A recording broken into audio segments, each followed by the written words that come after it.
ಬೆಂಗಳೂರು ಶ್ರೀ ವಿಶ್ವಗುರು ಶಿಕ್ಷಣ ಮತ್ತು ಕಲ್ಯಾಣ ಸಂಸ್ಥೆ ಸಂಚಾಲಿತ ಶ್ರೀಮತಿ ಮಹಾದೇವಮ್ಮ ಬಿ ಪಾಟೀಲ್ ಸ್ಮಾರಕ ಸಿಬಿಎಸ್ಇ ಶಾಲೆಯಲ್ಲಿ ಪಿಯು ಮತ್ತು ಪದವಿ ಕಾಲೇಜುಗಳು ಹಾಗೂ ಎಂಬಿ ಪಾಟೀಲ್ ಪಬ್ಲಿಕ್ ಶಾಲೆಯಲ್ಲಿ ಪಿಯುಸಿ ಕಾಲೇಜುಗಳು 16ನೇ ವಾರ್ಷಿಕೋತ್ಸವ ಹಾಗೂ ಅಭಿನಂದನಾ ಗ್ರಂಥ ಬಿಡುಗಡೆ ಸಮಾರಂಭವನ್ನು ಫೆಬ್ರವರಿ 23ರಂದು ಬೆಳಗ್ಗೆ 10 ಗಂಟೆಗೆ ಪಟ್ಟಣದ ಹೊರವಲಯದಲ್ಲಿರುವ ಎಂಬಿ ಪಾಟೀಲ್ ಪಬ್ಲಿಕ್ ಶಾಲೆಯಲ್ಲಿ ಆವರಣದಲ್ಲಿ ಹಮ್ಮಿಕೊಳ್ಳಲಾಗಿದೆ.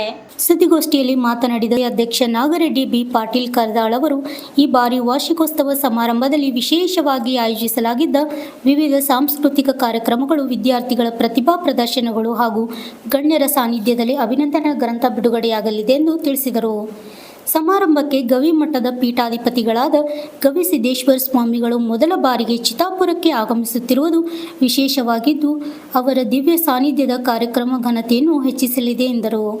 ಈಗಾಗಲೇ ಎಲ್ಲ ಪೂರ್ವ ಸಿದ್ಧತೆ ಕಾರ್ಯಕ್ರಮಗಳು ಕೈಗೊಳ್ಳಲಾಗಿದ್ದು, ಜಿಲ್ಲೆಯ ಹಾಗೂ ತಾಲೂಕಿನ ಜನತೆ ಹೆಚ್ಚಿನ ಸಂಖ್ಯೆಯಲ್ಲಿ ಭಾಗವಹಿಸಿ ಶ್ರೀಗಳ ಆಶೀರ್ವಾದ ಪಡೆಯಲು ಅವರ ಪ್ರಚಲಿತ ಪುನೀತರಾಗಬೇಕು ಎಂದು ಕೋರಿದರು.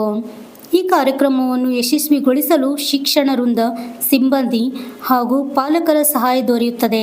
ವಿದ್ಯಾರ್ಥಿಗಳು ಭವಿಷ್ಯ ನಿರ್ಮಾಣ ದಿಟ್ಟ ಸಂಕಲ್ಪದೊಂದಿಗೆ ಸಂಸ್ಥೆ ಮುಂದುವರಿಯುತ್ತಿದ್ದು, ಈ ವಾರ್ಷಿಕೋತ್ಸವ ಸಂಸ್ಥೆ ಸಾಧನೆಗಳ ಪ್ರದರ್ಶನವಾಗಲಿದೆ ಎಂದು ತಿಳಿಸಿದರು. ಈ ಸಂದರ್ಭದಲ್ಲಿ ವಿಶ್ವರಾಧ್ಯ ಪಾಟೀಲ್ ಉಪಸ್ಥಿತರಿದ್ದರು. ತಾಲೂಕು ಕೇಂದ್ರಕ್ಕೆ ನನ್ನ ಮಾಹಿತಿ ಪ್ರಕಾರ ಮೊದಲನೇ ಸಲ ಬರ್ತಾ ಇರೋದು, ಹಾಗಾಗಿ ಅವರ ಅತಿ ವಿಜೃಂಭಣೆಯಿಂದ ಸ್ವಾಗತ ಮಾಡ್ತಕ್ಕಂಥ ಜವಾಬ್ದಾರಿ ತಾಲೂಕಿನ ಜನರದ್ದು ಆಗಿದೆ. ಅವರಿಗೆ ಕಳಿಸ್ಬೇಕಾದ್ರೆ ಏನಾದರೂ ಒಂದು ಕಾರಣ ಇರಬೇಕು ಅಂದ್ಬಿಟ್ಟು ನಮ್ಮ ಸ್ಕೂಲಿನ 16ನೇ ವಾರ್ಷಿಕೋತ್ಸವ ಸಮಾರಂಭವನ್ನು ಅವರ ಆಗಮನಕ್ಕಾಗಿ ನಾವು ಏರ್ಪಡಿಸಿದ್ದೀವಿ. ಪ್ರತಿ ವರ್ಷ ಆ್ಯಕ್ಚುಲಿ ನಾವು ಮಾರ್ಚಲ್ಲಿ ಮಾಡ್ತಿದ್ದೇವೆ. ಆದರೆ ಸ್ವಾಮೀಜಿಯವರು ಕಳಿಸ್ಬೇಕಾದ್ರೆ ಏನಾದರೂ ಒಂದು ಕಾರ್ಯಕ್ರಮ ಹಾಕಿಕೊಳ್ಬೇಕು ಅನ್ನೋ ದೃಷ್ಟಿಯಿಂದ 16ನೇ ನಮ್ಮ ಶಾಲೆಯ ಸಂಸ್ಥೆಯ ವಾರ್ಷಿಕೋತ್ಸವ ಸಮಾರಂಭವನ್ನು ಏರ್ಪಡಿಸಿ ಆ ಸಮಾರಂಭದ ಉದ್ಘಾಟನೆ ಕೂಡ ಗವಿಸಿದ್ದೇಶ್ವರ ಸ್ವಾಮೀಜಿಯವರೇ ಮಾಡೋದು ಮನವಿ ಮಾಡಿದಾಗ ಅವರು ಕೂಡ ಒಪ್ಪಿಕೊಂಡ್ಬಿಟ್ಟು ಸಿದ್ಧರಾಗಿ 23ನೇ ತಾರೀಕಿಗೆ ಬರಲಿಕ್ಕೆ ವ್ಯವಸ್ಥೆ ಮಾಡಿದ್ವಿ. ಉದ್ಘಾಟಕರಾಗಿ ಇನ್ನೂ ನಮ್ಮ ಕ್ಷೇತ್ರದ ಶಾಸಕರು, ಸಚಿವರು, ಆತ್ಮೀಯರಾದ ಪ್ರಿಯಾಂಕಾ ಖರ್ಗೆಯವರು ಕೂಡ ಅವರಿಗೂ ನಾನು ಹೇಳಿದೆ, ಸ್ವಾಮೀಜಿಯವರು ಬರ್ತಾರೆ, ತಾವು ಕೂಡ ಉಪಸ್ಥಿತಿಯಲ್ಲಿ ಚೆನ್ನಾಗಿರ್ತದೆ. ಆ ಕಾರ್ಯಕ್ರಮ ಜಂಟಿಯಾಗಿ ಉದ್ಘಾಟನೆ ಮಾಡಿದಾಗ ಸಚಿವರು ಕೂಡ ಈ ಕಾರ್ಯಕ್ರಮಕ್ಕೆ ಒಪ್ಪಿಕೊಂಡಿದ್ದಾರೆ.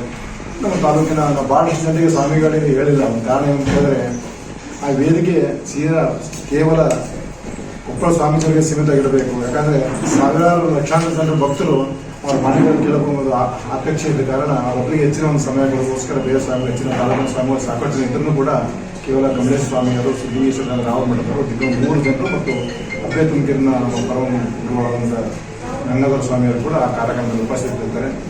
ನಮ್ದೇನು ಒಂದೇ ಮನೆ, ಈ ಒಂದು ಪತ್ರಿಕೆ ಮುಖಾಂತರ ಗ್ರಾಮ ಮಟ್ಟ, ತಾಲೂಕು ಮಟ್ಟ, ಜಿಲ್ಲಾ ಮಟ್ಟದ ಎಲ್ಲರಿಗೂ ಕೂಡ ಒಂದು ಸಂದೇಶ ಕಳಿಸಿ ಹೆಚ್ಚಿನ ಜನಸಂಖ್ಯೆ ಬಂದಕ್ಕೆ ಪತ್ರಿಕೆ ಮತ್ತು ಸಹಕರಿಸಬೇಕಂತ ಹೇಳಿ ಕೇಳ್ತೀನಿ ಅಷ್ಟೇ.